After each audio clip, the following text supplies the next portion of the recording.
Mungkin lo belum tahu sebenarnya cinta itu apa.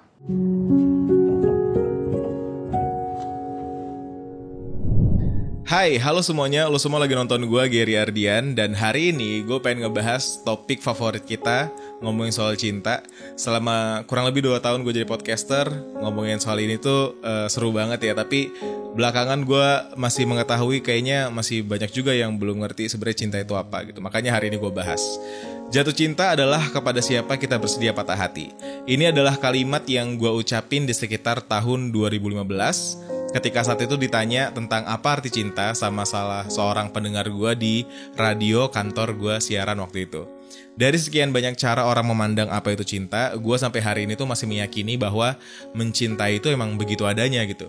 Gue kadang ngerasa kalau kita belum ngerti apa maksud dari jatuh cinta adalah kepada siapa kita bersedia patah hati, mungkin sebenarnya kita belum tahu cinta itu apa.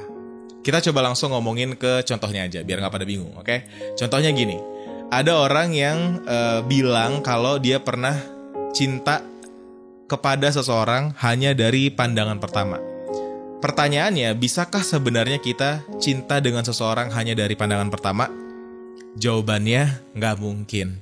Karena di pandangan pertama itu kita nggak benar-benar tahu dia itu siapa sebenarnya. Kayak ini tuh sama kayak pengandaian-pengandaian yang dilakukan oleh orang-orang di berbagai tes psikologi singkat gitu ya, yang beredar di internet, yang kayak misalnya kalau lo suka pohon berarti lo orangnya begini. Apa yang pertama kali lo lihat? Kalau misalnya lo ngelihatnya wanita berarti lo orangnya begini. Atau apa hewan yang lo suka? Kalau lo suka hewan itu berarti lo orangnya begini gitu. Itu kan cuman penilaian singkat yang kita lakukan dari waktu yang singkat juga gitu. Kita tuh cuman berandai-andai gitu. Kayak kira-kira nih orangnya begini gitu. Hanya ada di bayangan kita doang. Sedangkan cara kerja psikologi itu nggak sesederhana itu. Begitu juga cara kita mencintai seseorang.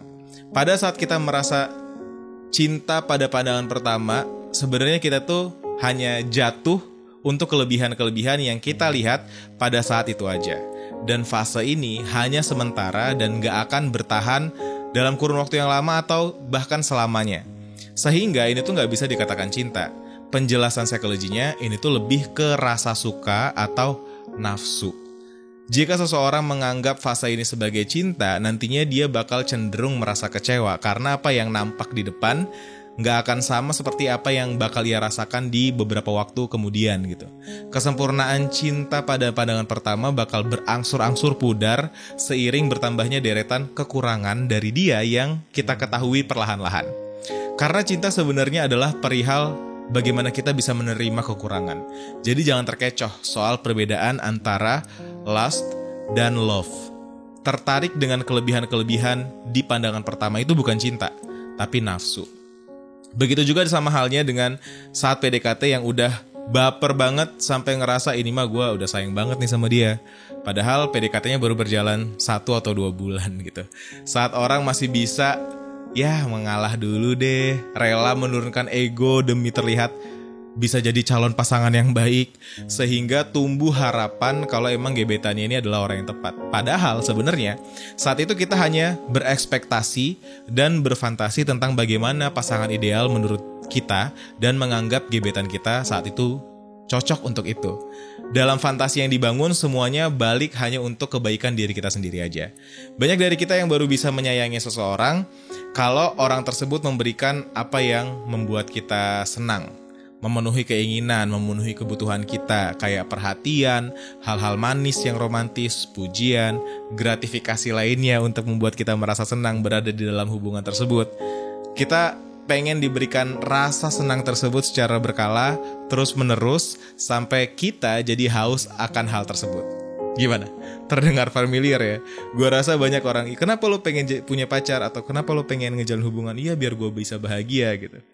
Sehingga dalam kurun waktu tertentu, kita tuh mulai bertanya-tanya, kalau ternyata ada yang berubah gitu. Kenapa ya? Apa yang salah ya kalau tiba-tiba dia berubah dan gak seperti kayak dulu di masa PDKT? Kenapa dia gak ngebuat kita bahagia lagi ya akhir-akhir ini? Kenapa bosan mulai hadir di dalam hubungan? Atau apa kita udah gak saling cinta? Atau jangan-jangan cinta kita selama ini udah kadaluarsa? Untuk masa-masa seperti ini, gue punya pertanyaan yang lebih baik untuk ditanyakan ke diri lo sendiri, juga ditanyakan ke pasangan lo. Coba pikir lagi, sebenarnya lo itu sedih karena pribadinya yang berubah atau karena perlakuannya ke lo yang berubah? Jangan-jangan lo itu sebenarnya gak peduli sama dia, tapi lo hanya peduli dengan cara dia ngebuat lo bahagia. Karena selama ini lo ternyata gak mampu membahagiakan diri lo sendiri dan butuh orang lain untuk bisa ngebuat lo bahagia. Oke Ger, kalau selama ini gue memandang cinta dari sudut pandang yang kurang tepat, terus apa arti cinta yang sebenarnya? Cinta yang sebenarnya harusnya tidak bersyarat atau unconditionally. Contohnya yang bisa kita lihat di kehidupan sehari-hari adalah kasih ibu kepada anaknya, yang mengasihi tanpa meminta timbal balik dan selalu menerima kekurangan. Ibu yang hanya peduli anaknya tumbuh kembang dengan baik, memberinya makan, merawatnya hingga tumbuh besar, mengajarinya banyak hal, memeluknya ketika menangis ketakutan karena mimpi buruk, menceritakan dongeng setiap malam, memaafkan kenakalan dan kesalahan, menerima kekurangan dan fokus mengarahkannya untuk menjadi seseorang yang lebih baik.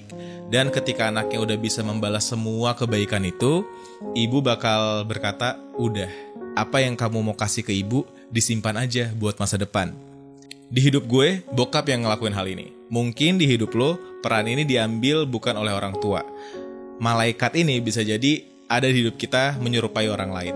Tapi dari ini, kita bisa belajar untuk mengerti arti cinta yang sebenarnya gak menuntut apa-apa. Yang saling menghargai, menerima kekurangan, dan mendukung satu sama lain tanpa berharap ada sesuatu hal sebagai timbal balik. Contoh lain ya, cinta Tuhan kepada hambanya.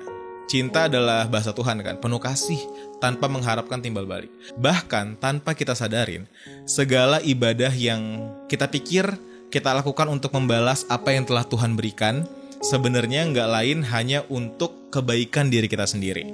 Semakin kita menunjukkan cinta kepada Tuhan, semakin banyak hal baik yang bakal kita rasakan. Karena hubungan tersebut terjalin dua arah.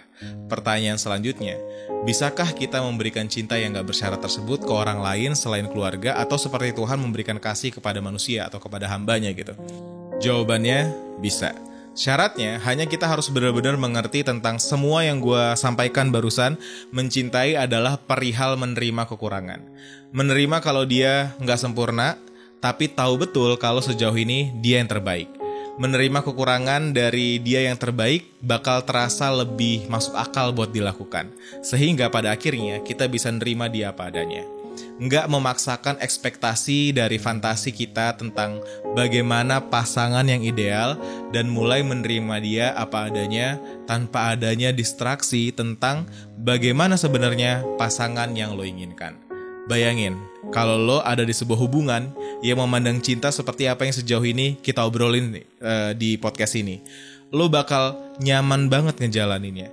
Karena satu sama lain melakukan hal yang tanpa diminta ngebuat kalian satu sama lain merasa dihargain, merasa didukung, merasa diarahkan untuk jadi diri lo yang lebih baik. Jadi jangan buru-buru merasa udah mencintai seseorang, atau jangan buru-buru untuk menjalin hubungan sebelum tahu betul kalau lo tuh sebenarnya bersedia untuk mencintai pribadinya dia tanpa berharap dia bisa berubah jadi apa yang lo mau. Dan begitu juga dari sisi dia. Dia juga harus bersedia mencintai lo apa adanya tanpa ada harapan lo bisa berubah jadi seperti apa yang dia mau. Kalian harus berkomitmen untuk saling dukung agar diri kalian itu bisa masing-masing menjadi versi terbaik dari diri kalian sendiri. Dikutip dari The Forgotten Art of Love. Love is the urge and the continuous effort for the happiness and well-being of somebody, which expresses that while love involves powerful feelings, a critical component of it is commitment. Karena pada akhirnya jatuh cinta adalah kepada siapa kita bersedia patah hati. Oleh karena itu kita harus berhati-hati untuk memilih yang benar-benar baik, yang sadar kalau dia memiliki kemampuan untuk membuat hati kita hancur dan berantakan, tapi ia memilih untuk tidak melakukannya.